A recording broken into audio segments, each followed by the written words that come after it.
way of life. Okay. Welcome, everybody. We are so fortunate and privileged to have Professor Arvind Sharma with us today. People are still joining.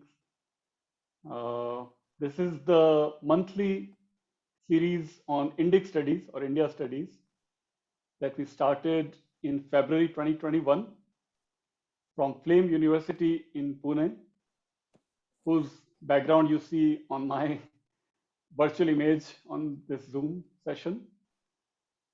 And so February, March, April, and then we took the summer break, and now we are resuming the webinar series with probably the most senior scholar, professor, author on Hindu studies in the world, in English definitely, who has written dozens and dozens of books on Hindu studies in English. So probably the largest number of books written, academic books written on Hindu studies. We have such an honor and privilege to have Professor Arvind Sharma with us today, all the way from Montreal in Canada, where the only region of Canada where French is spoken. But Professor Sharma has been there at McGill University for many, I think, decades. And 20 years ago, when I started my own journey from just being a normal, usual H1B software engineer person, and I wanted to try into academic study of India, Hinduism, Jainism, Buddhism, Professor Sharma was the earliest person I reached out to, and he was always full of blessings, full of good wishes and encouragement. He said, yes, Pankaj, you should do it. And I tried, and I did my PhD and read his books 20 years ago, and I'm sure generations of students have read his books. Let me read now his formal bio. Informally, I could go on and on, but you are all here to listen to him, not me. So let me read his bio. Formerly of the IAS, Indian Administrative Services, Professor Sharma, Dr. Arvind Sharma is the Birks Professor of Comparative Religion in the School of Religious Studies at McGill University in Montreal, Canada. He is taught in Australia, University of Queensland, Sydney, and the USA, Northeastern, Temple, Boston, and Harvard, and has published extensively in the fields of comparative religion, Indology, Hindu studies, and so on. He was instrumental through 3 global conferences in 2006, 2011, and 2016 in facilitating the adoption of a universal declaration of human rights by the world's religions. His recent books include The Ruler's Gaze, a study of British rule over India from an Edward Saidian perspective, on which we have another webinar we released some time back. Also, another book that he has recently published is Gandhi, a Spiritual Biography. Very interesting title, Spiritual Biography of Gandhi, published by Yale University Press. Then he has published Hinduism and its Sense of History.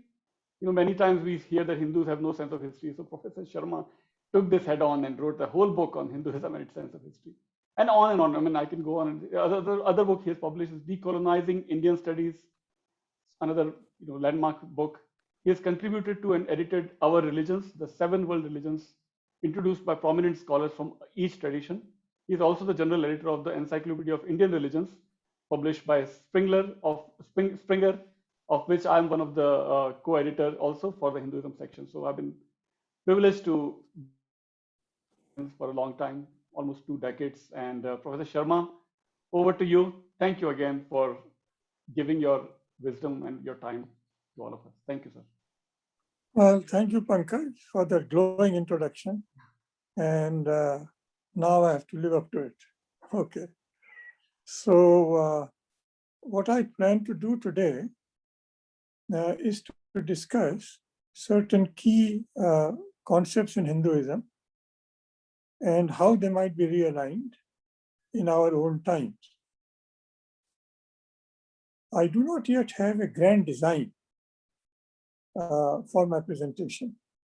So it will be in the form of snapshots of various concepts and how we have to review them. Maybe the readers might come up with some grand concept, or there are the listeners in this case. So, as we all know, a basic feature of the Hindu tradition has been its continuity. Actually, it is continuity with change. Pura apinav, old but new. And what keeps it old is that it is the same concepts: karma, dharma, yoga, and so on. What makes it new is that there is a realignment of its basic elements. So we have both continuity and change. So I now start on my list of these terms for discussion. And let us see how far we go. I have a fairly long list. So the first of these, well, before I start, I should request Pankaj to remind me when I'm running out of time so that I can curtail my presentation at that point. Sure, sir. So the first item I would like to take up for investigation today is the concept of Raj Yoga.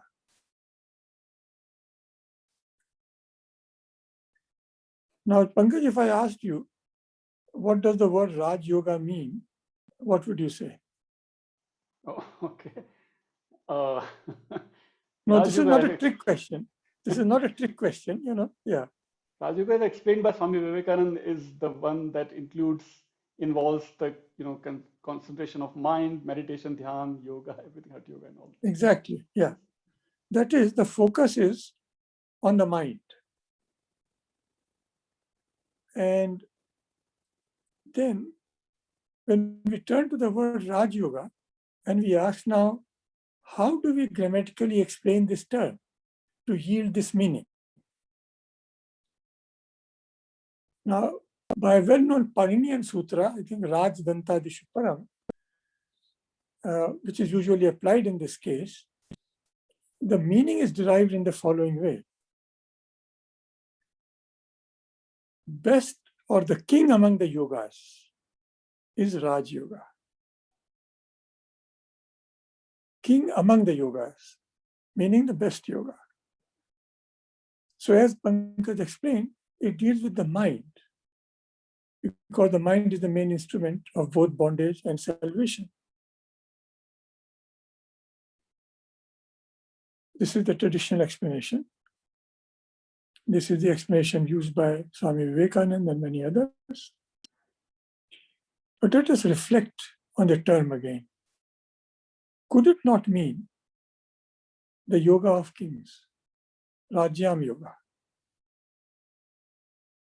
It's perfectly justifiable grammatically, this particular use.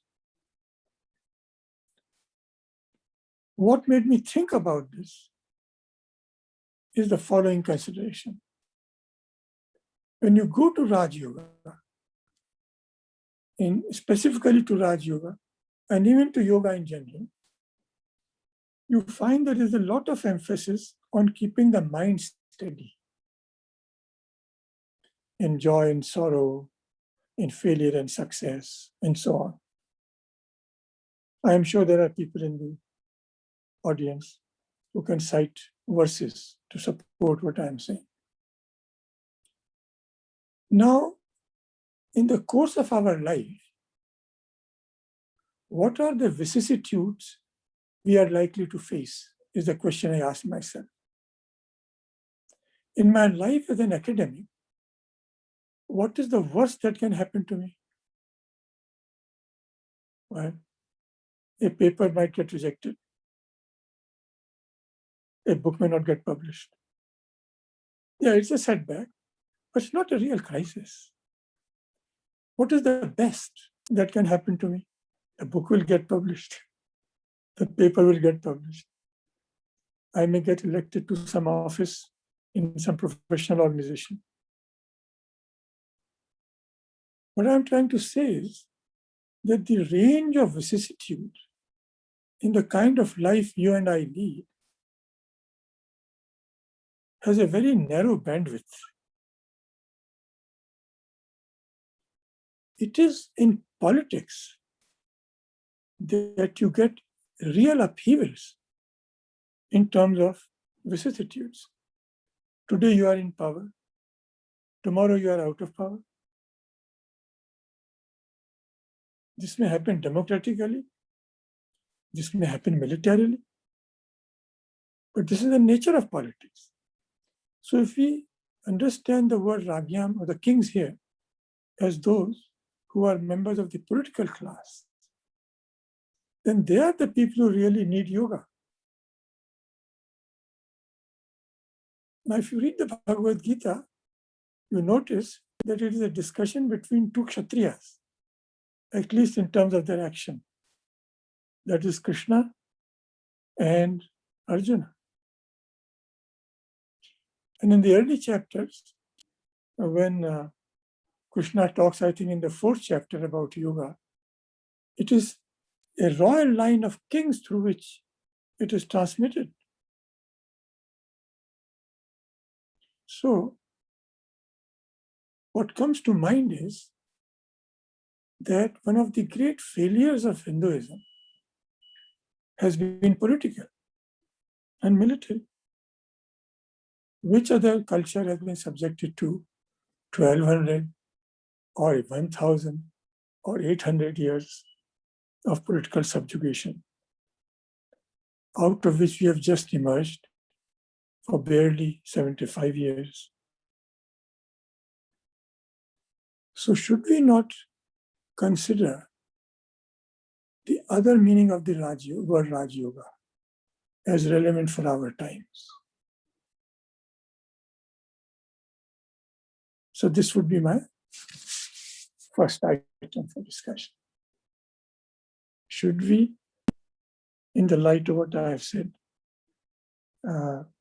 start interpreting Raj Yoga as the yoga practiced by those in the political class?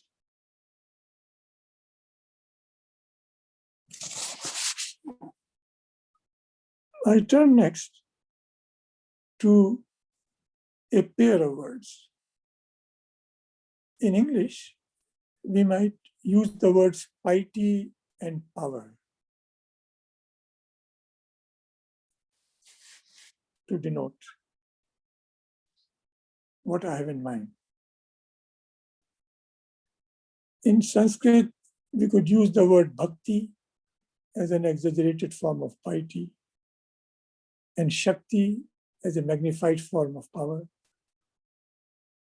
So we can contrast bhakti with Shakti, or if that is too extravagant, we can contrast Sahishnuta, tolerance, with Jishnuta, the desire to be victorious.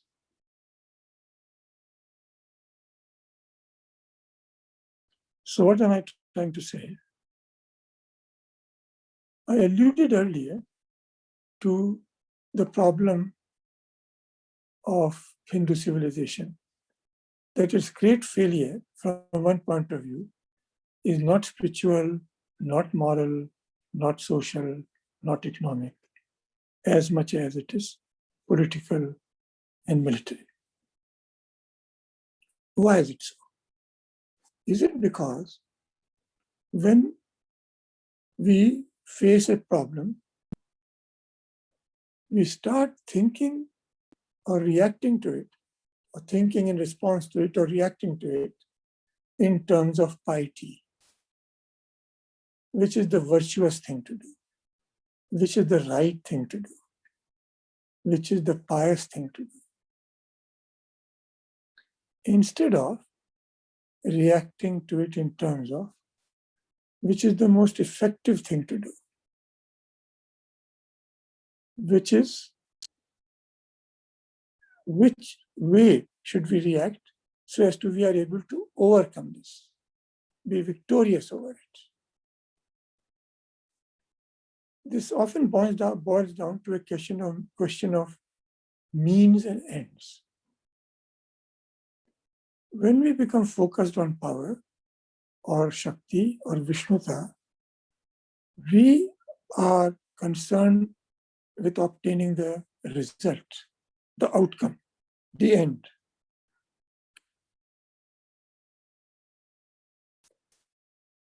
When we deal with piety, we are concerned with making sure that the means are moral. more concerned with the means than with the end.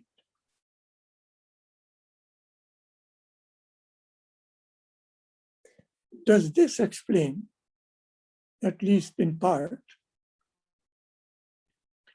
our political and military failures?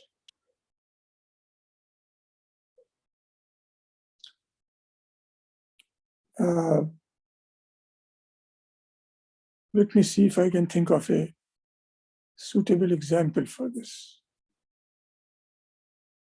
Let us take the Kargil War. In the Kargil War,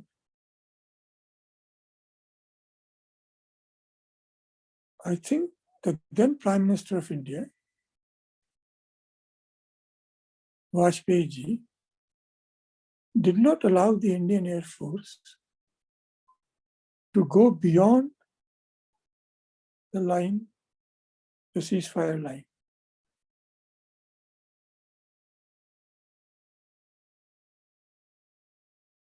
Why? We want to do it the right way. We don't want to be the aggressor. Compare that with Balakot under our new Prime Minister. We not only crossed the ceasefire line, we also crossed the international boundary with Pakistan. We were successful. We were also successful in the Kargil War, but with immense cost to our military personnel. We lost 500 lives, close to 500 lives. So we really have to come to grips with this issue. I'm not saying or suggesting that we abandon our moral considerations in the pursuit of power and wealth or anything else. I'm just saying that we have to be realistic. Just as in the Mahabharata, sometimes apparent adharma has to be used to uphold dharma. We should be more sensitive to that possibility than we have been in the past. So you might want to shift the balance a bit in favor of power over piety, Shakti over Bhakti, Jishnuta over Sahishnata. This leads me to the next point, the third point. And as I'm talking, I see that they are getting connected. So thank you, Pankaj, for asking me to discuss this in your program. Okay. From this, we come to the third point, and this is the pair of dharma and artha. When we think of piety, we think of dharma. When we think of power, we think of artha. So we can also rephrase this issue in terms of dharma and artha. But if we substitute two words, other words, for piety and power, that is sacrifice and success, then the same points get underlined. Because of our long period, I suggest as a thesis that because of our long period of political failure, we have become habituated to a sacrificial mold of thinking. We have to sacrifice our lives for the country. Yeah, this is the refrain. Why don't we emphasize the fact that we have to secure victory on behalf of the country?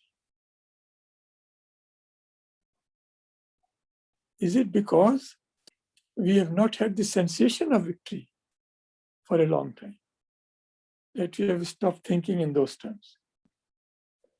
So we have become sacrifice-oriented people instead of a success-oriented people.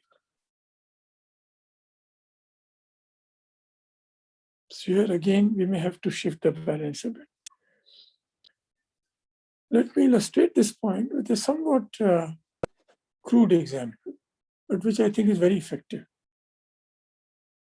General Patton was once inspecting his troops. So he approached one soldier and said, "What is your great ambition in life?" He said, "Sir, to sacrifice my life for my country." He said, "You idiot. Battles are not won by sacrificing your life for your country. Battles are won by making the other fellow sacrifices his life for his country."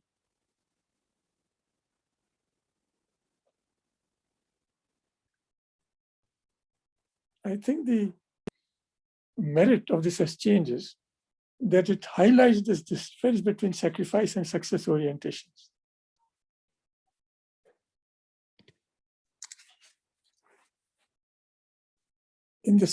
Somewhat in the same spirit, I like to move now to the fourth item I have on our list. And this is the distinction I want to set up between Swadharma and Paraspar Dharma.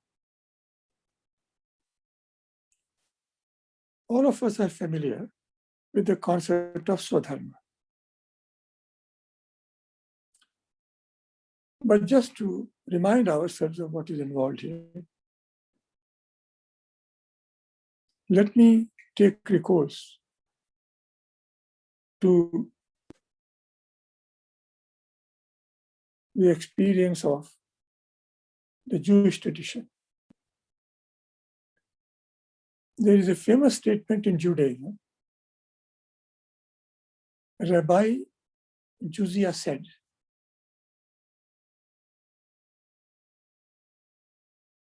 "In the world to come,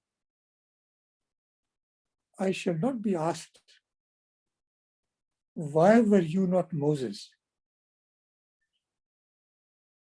I will be asked, 'Why were you not Juzia? Why were you not you?'"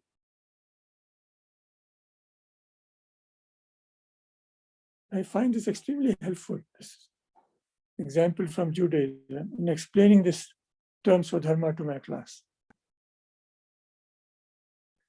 And the disciples of Rabbi Juzia then comment, "In the world to come, I shall not be asked, 'Why were you not Juzia?' I shall be asked," and the person puts his own name there, "Why were you not Pankaj? Why were you not Arvind?"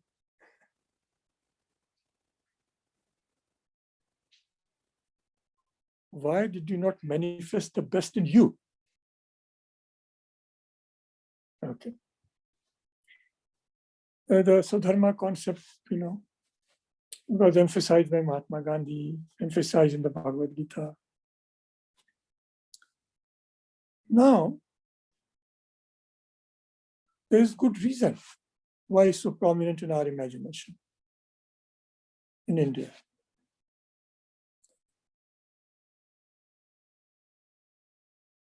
One reason of that is historical. When we were fighting against the British to bring the British Raj over India to an end, then Mahatma Gandhi was taking on the largest empire in the history of the world.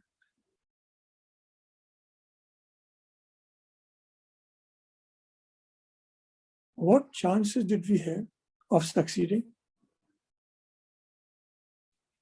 Please don't look at it in the context of 1947. Look at it in the context of 1920.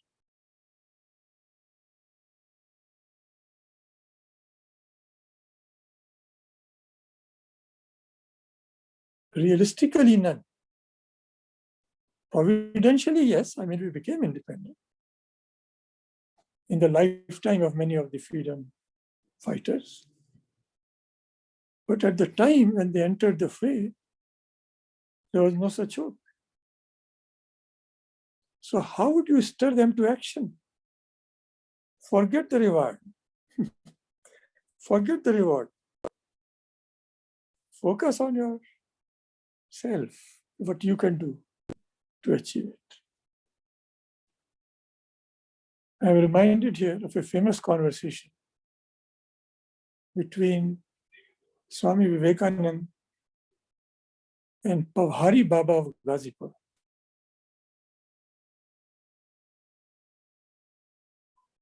After the passing away of Swami Ramakrishna, Swami Vivekananda undertook a tour of India as a sannyasi.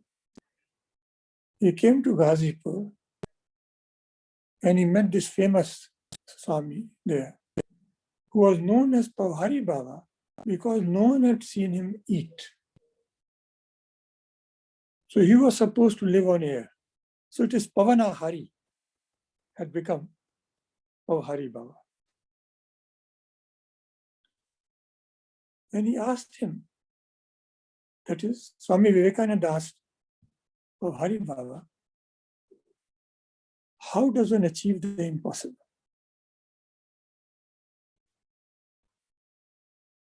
This is a question many of us have asked ourselves when our ambition starts getting out of hand. How does one achieve the impossible? And Pavhari Baba rose to the occasion by saying, by treating the means as the end.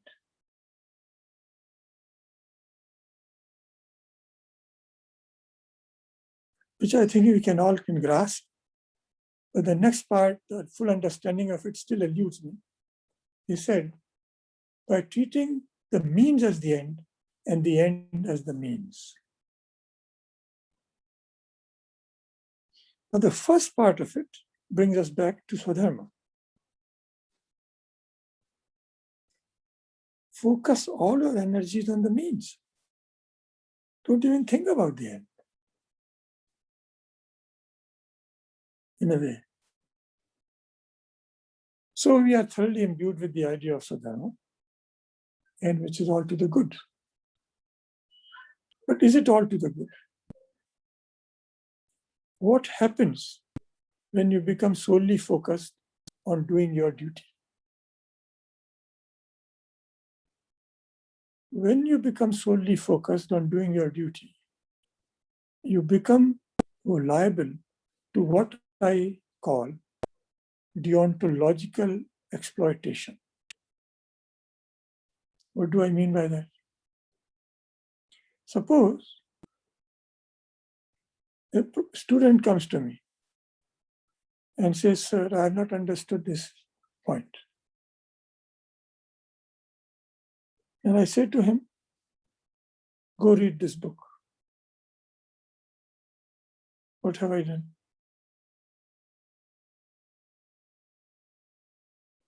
It is my duty as a professor to make it sure that the student understands something. Actually, we only really understand only those things which can make somebody else understand. What have I done by asking him to go and read the book? I have dodged my responsibility and asked him to do his duty. Go and read the book. If a wage earner asks the master for a raise and the master says, do your job better, what is he doing? If he is underpaying the worker, he's again indulging in deontological exploitation. He's basically saying, you have no right to ask for a raise. do your duty.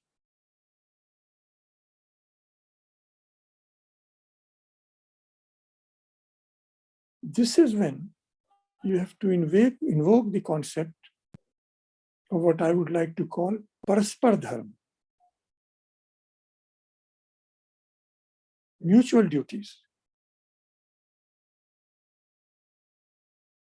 Yes, the worker has a duty to render service to the master. The master has a duty, the employer has a duty to pay him properly. You can rephrase this in terms of duties and rights, and how rights discourse may help balance duties discourse.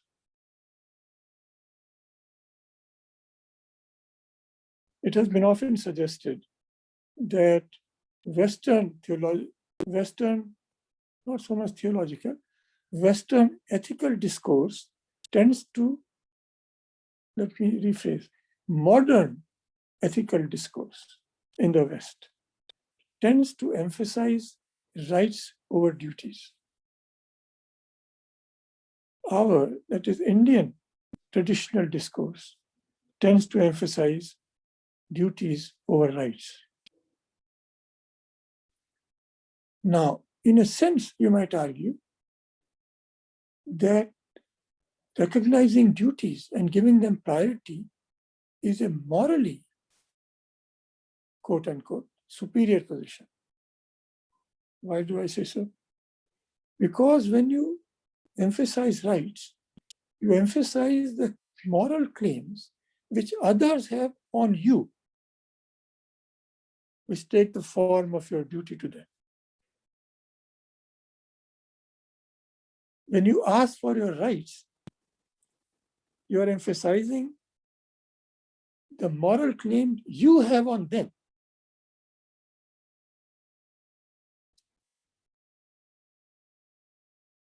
But the flip side, the dark side of this morally superior position is that you get practically exploited.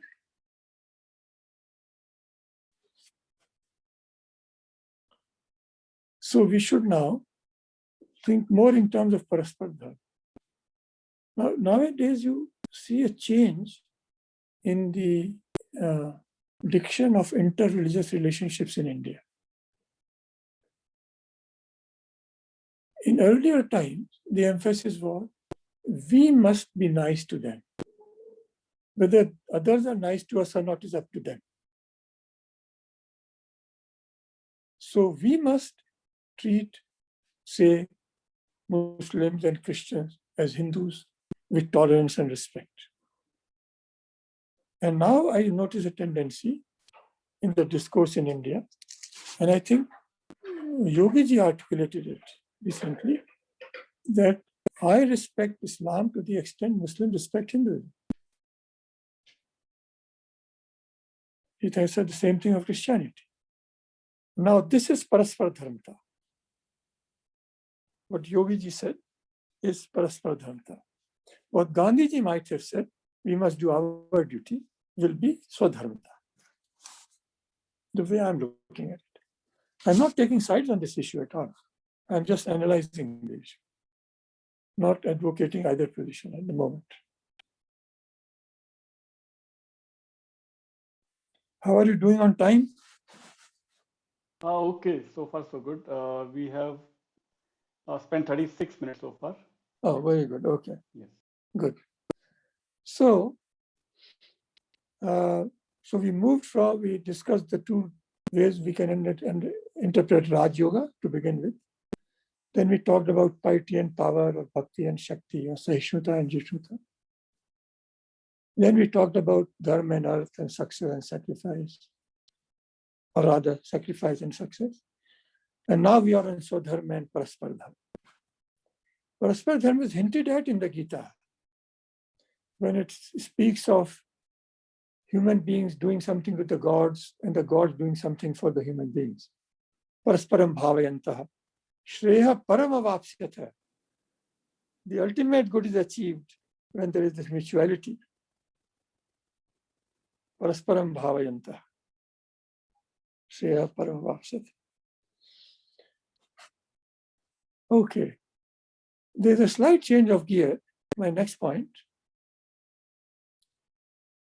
And it turns on the question of India being the Vishwaguru. We had a lot of talk about Vishwaguru these days, especially in the emanating from the Hindu right circles, that we have to be the Vishwaguru, and we were the Vishwaguru of the world, and we have to be again. And now there is some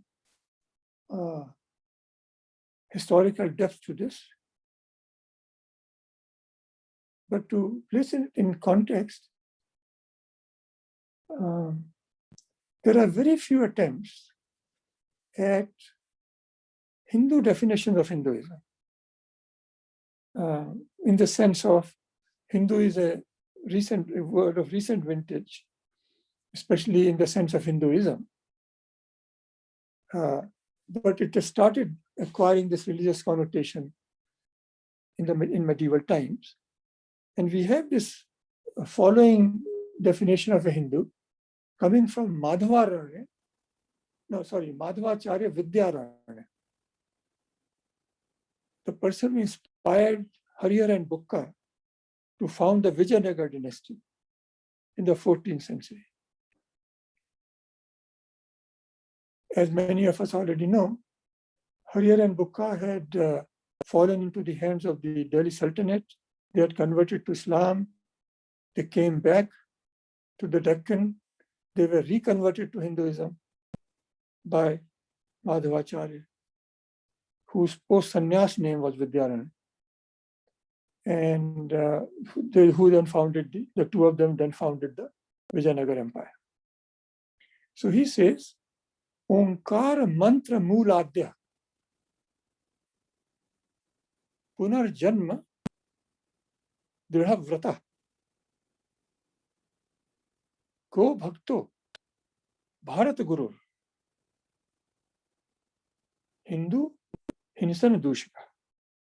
Who is a Hindu? Omkar mantra mooladya, who believes in the Omkar, like the Sikhs. Punar janma dridha vrata, with a firm conviction in rebirth.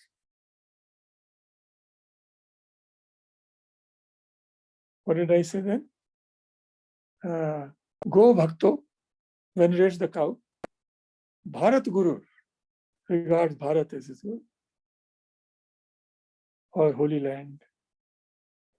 Hindu hinsana dushika, who condemns violence. So you have Bharat Guru here. And you can extend that to Vishwaguru too. But we should recall now that between his time and he founded the Vijayanagar Empire, which was the Hindu response to the Delhi Sultanate. It is an example of success over sacrifice, of Shakti over Bhakti,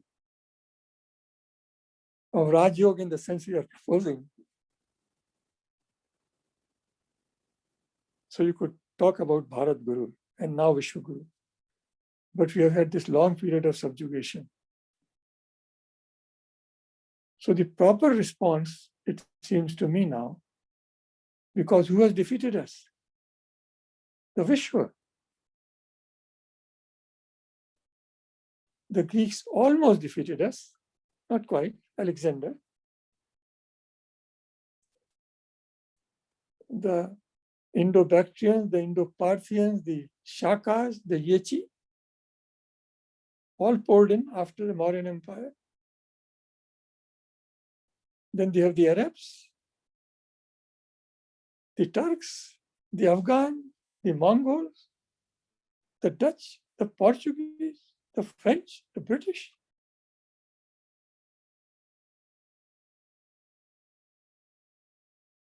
I think before we can think of becoming a Vishwaguru, we could think of becoming a Vishwa Shishya, learning from every other culture.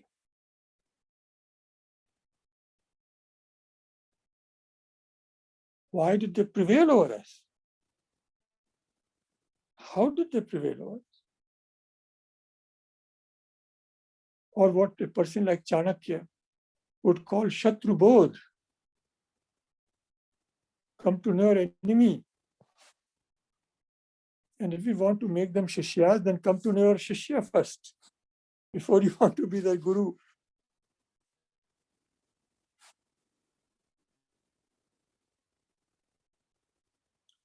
This was my fifth point on the list.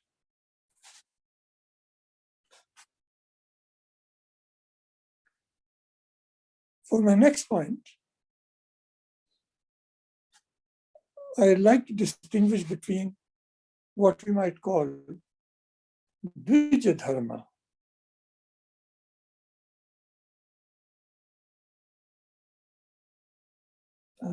Maybe I should modify this.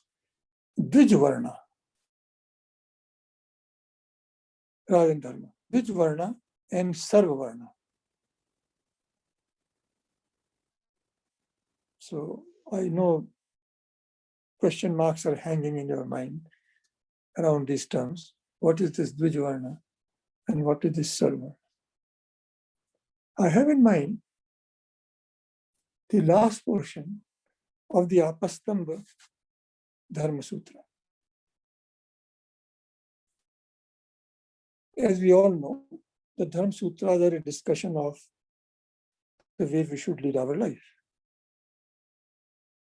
Question of Dharma, what is the right thing to do? Towards the end, the question is raised, what about Dharma Shesha? What is Dharma Shesha? The remaining points of law or lifestyle which have not been discussed in this text. How do we decide on them? About them? Or in relation to them? So the text says, first the text says, take into account the behavior of the Dvijas. Who are the Dvijas? The male members of the first three Varnas, Brahmana, Kshatriya, and Vaishya, who have the right to Vedic study. So this is somewhat like asking or saying, if you are facing a moral crisis, or even otherwise, you want to know what to do and are at a loss, how should you proceed? Someone might say, think like Gandhi. What would Gandhi do? If you are a Christian, Indian Christian, you might even want to say, think like Mother Teresa. If you are just a Christian, think like Jesus. What would they do? And it's a nice way of looking at the issue. Yeah. So here he is saying, look at the Dvijas. How do they behave? How do you think will they behave in such a situation? Sort of. But then it says, according to some, Istribhya Sarvavarnebhya Dharma Sheshan Etaditi Sheshan Pratiyat.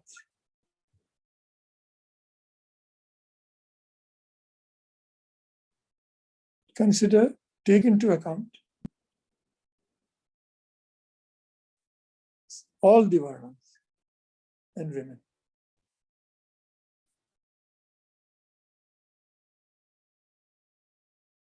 So I call the first option Dvijvarna option. And the second option, the Sarvavarna option.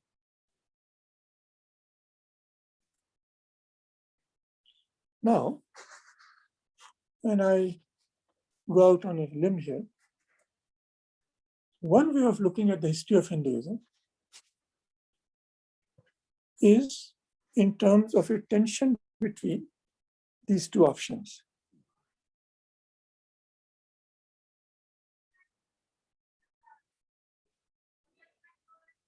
The tradition seems to veer, from one to the other, though I think it would not be unfair to say that the Trivarna option has been the major one.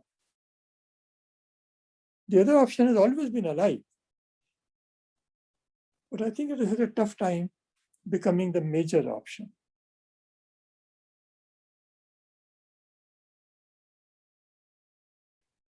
That it has been alive is clear from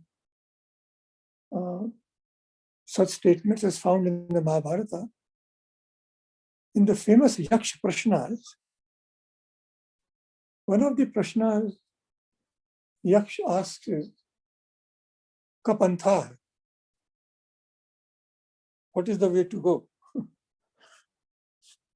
And Yudhishthira says, famously, although this has been left out in the critical account, by the way, Shruteo Vivinna, Smateo Vivinna.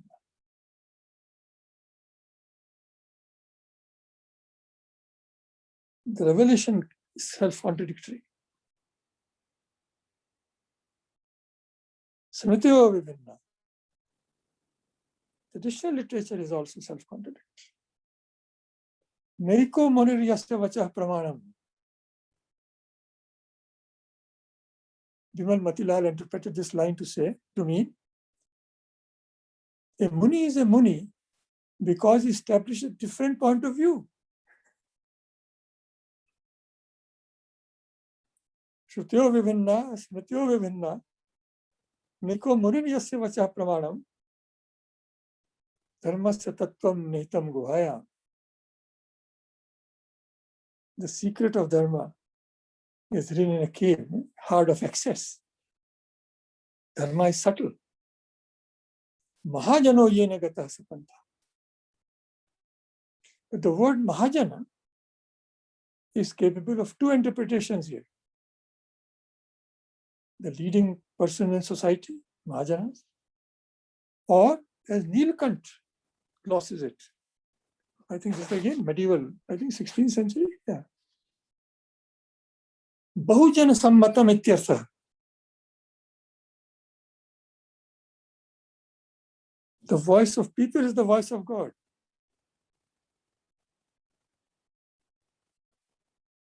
I think this is the Sarvarna option being echoed. So perhaps the time has come for Hinduism to treat this as the main option.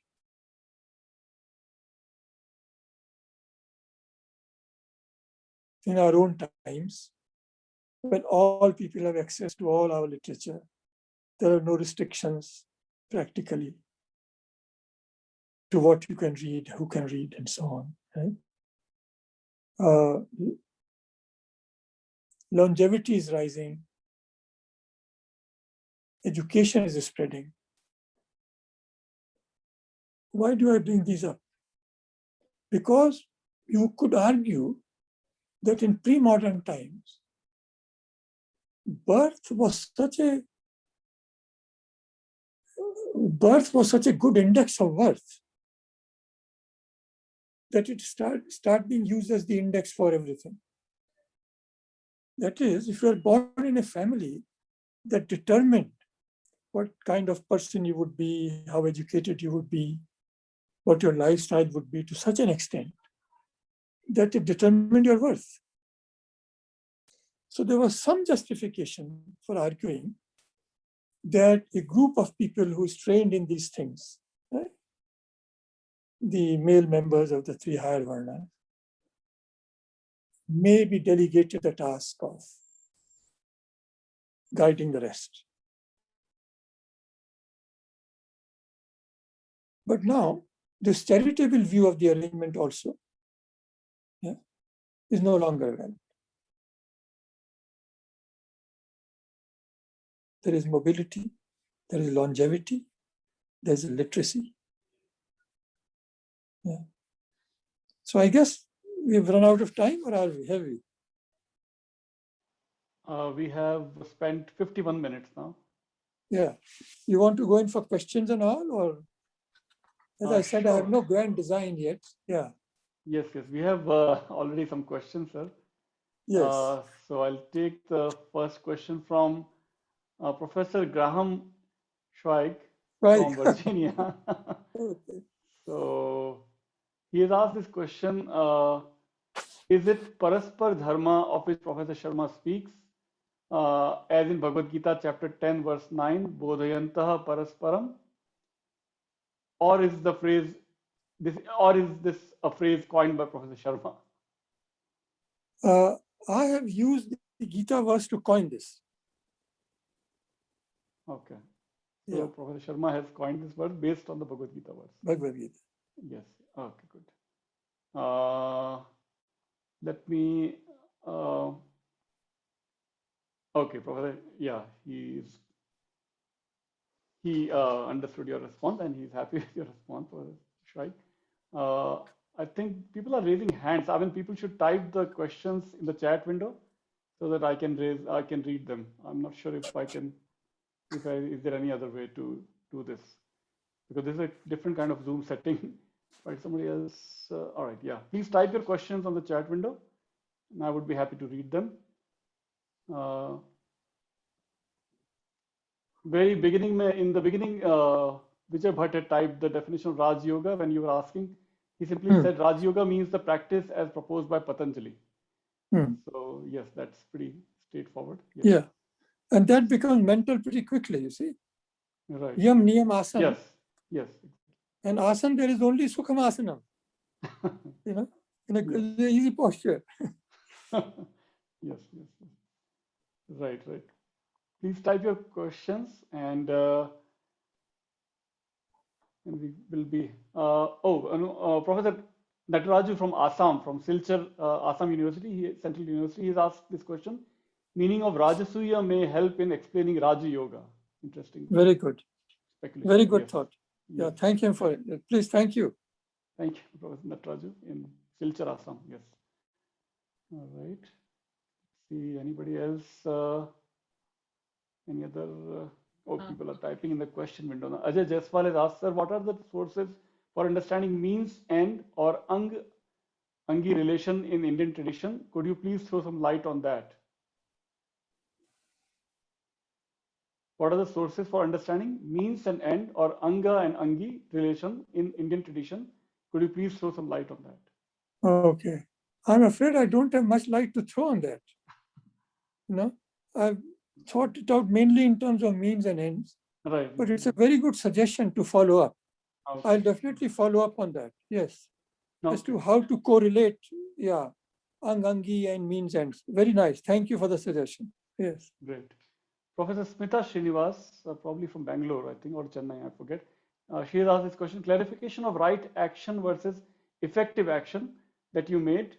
Immediately, the Yaksha Prashna came to mind there, although you mentioned it later. Yudhishthira responds on the second, effectiveness isn't there, some discussion there.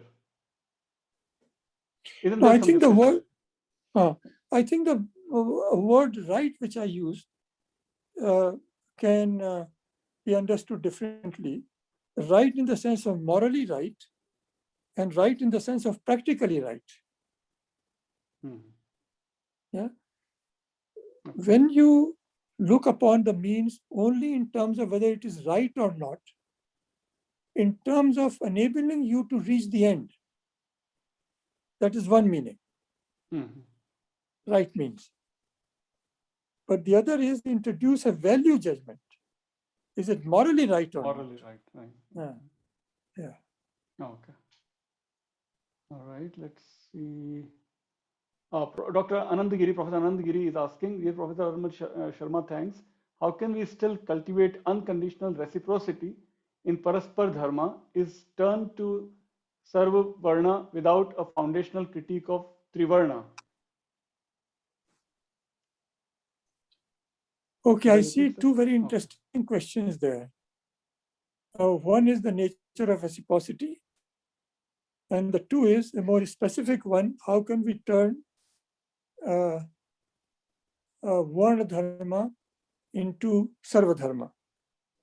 So let me answer the second first. we can do that by congregation of Hindus deciding what is the right course of action. By congregation of all. I mean, to stretch the idea, I hope not beyond recognition, by say a parliament of Hindus. Okay? Where you decide issues of what is the right thing for us to do, rather than just a small group or an individual deciding it. So that's my answer to the second part of his question. On the first part, I'll say that this issue of reciprocity, which he has raised, is a very fine point, morally. So I applaud that. And it's also a very delicate point. Now you see the delicacy of it. When we say, don't do unto others as you would have done unto you, it is called the silver rule. I think this is the famous reply given by the rabbi when a Roman soldier asked him, what is the essence of the Talmud? I'm standing on one leg, and please answer my question before I put it on the earth, before I get tired. That is, give me a brief answer. And he said, do not do unto others as you would not have done to you. A very famous anecdote in Judaism. I unfortunately forget the name of the rabbi. Then we come to do unto others as you would have to do done to you. This is known as the golden rule. Then you come to the point where you say, return evil with good. This is known as the platinum rule. Interestingly, we tend to associate this with the Bible, with Jesus. I think with the Sermon on the Mount, right? With Gandhi, Mahatma Gandhi. But there are two places in the Quran where we also meet with the same statement. Return evil with that which is better. But now we come to the delicacy of it. The same question was put to Confucius. And his disciple asked, should we return evil with good? And Confucius said, if you return evil with good, what will you return good with? Therefore, return good with good and evil with justice.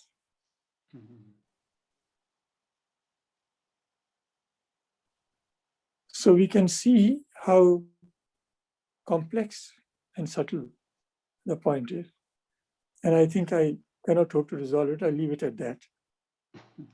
And there might even be some tension, involved here. Great. Another question by Anup Kumar, Professor Anup Kumar from Ohio. Professor Sharma, could you please elaborate on Paraspar Dharma from perspective of social ideals? It seems transactional. Yes. Okay. Very good. Thanks for that perspective. I never thought of it that way, but it can be looked upon as transactional, It can be. Just as these days people are saying that Kanyadan is transactional, which it is not. But, just to keep in mind that this perspective has to be taken into account. Okay. So why is it not transactional? I would rather choose to look upon it in terms of justice. That by making a rights claim, you are balancing the beam of justice. If duty course dominates, then that part of the beam sinks. And people with the right course have an upper hand. And the opposite happens when we flip the roles. So to my mind, the way I came to it was in the interest of securing justice, which here takes the form of balance between these being recognized, both poles being recognized.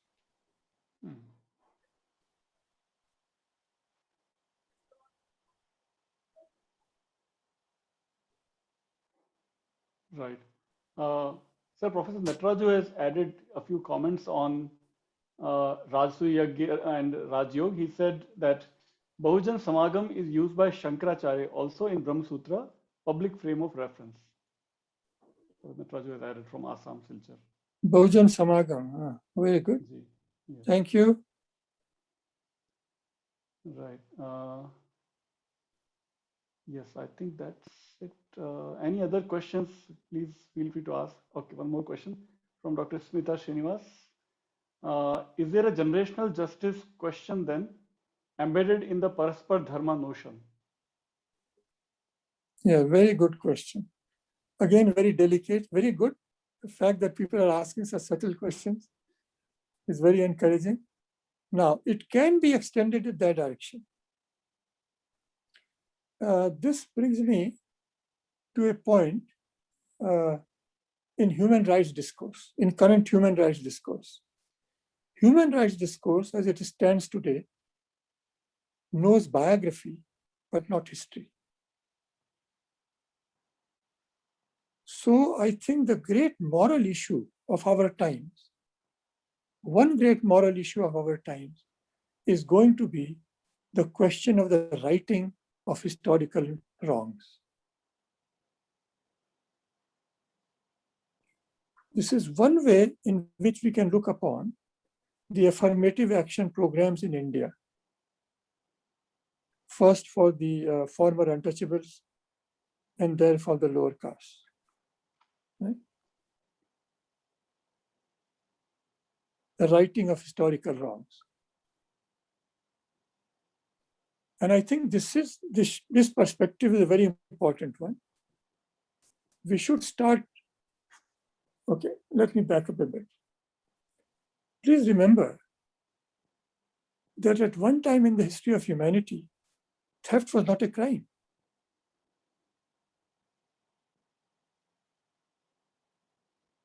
This moral norm was introduced. This moral norm, which was given a legal shape, was introduced at a point in time. And then it became a crime. There were no war crimes before the Second World War. Everyone thought that whatever happened in war happened. How can there be an accounting of it, But then we introduced the category of war crimes. I think the time has come for us to think in terms of historical crimes.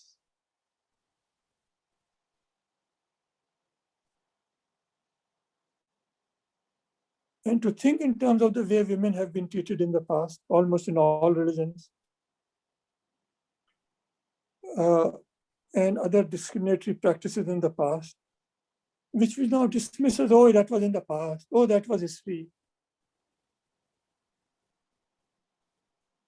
We can only say all that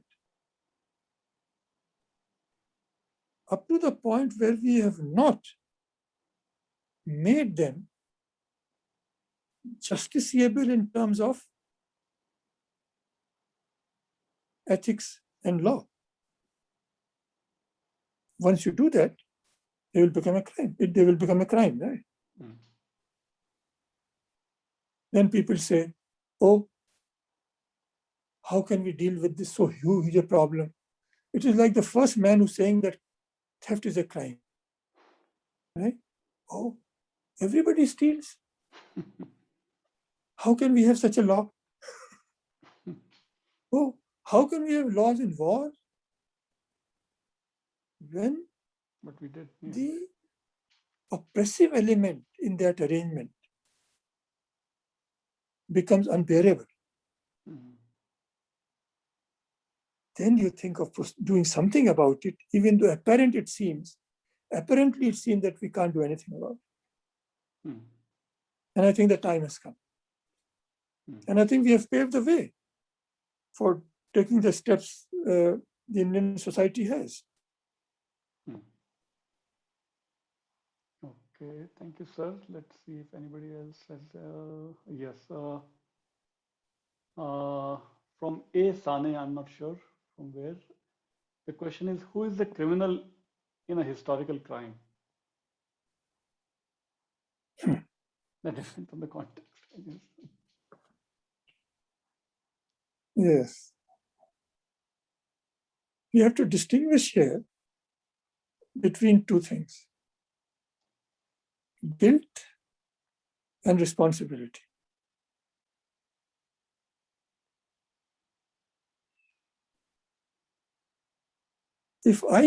Okay, good example is slavery, because in America, you have many people saying, well, I don't have slaves. Why should I be held responsible for what my ancestors did?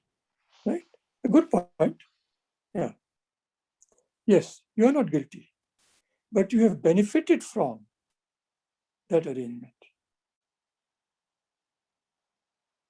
So even though you may not be responsible for it, you can have a sense of responsibility in this way. No victimhood, it's not I'm a victimizer and I'm not a victimizer and I'm a victim. No. But look at it coolly and rationally. And so we appeal here, when we appeal in the case of righting of historical wrongs, we are not trying to attribute guilt. We are not even trying to attribute responsibility in the first sense I said. Because you are not guilty, you are not responsible. But if you have any moral sensitivity, or if humanity has developed its moral sensitivity to the point, why do some people become vegetarians? They develop their moral sensitivity to the point that if we can survive without taking the life of others, why not?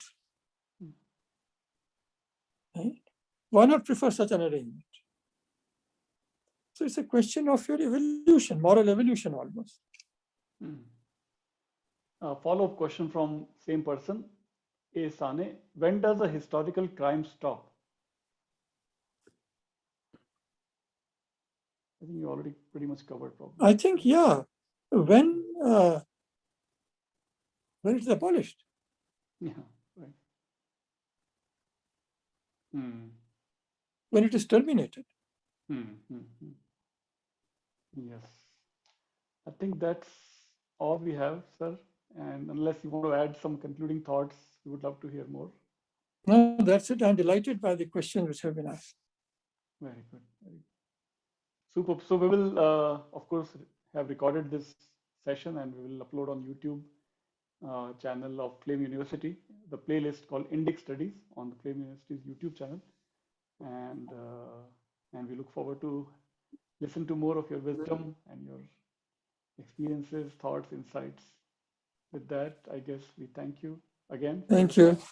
Namaskar. Namaskar.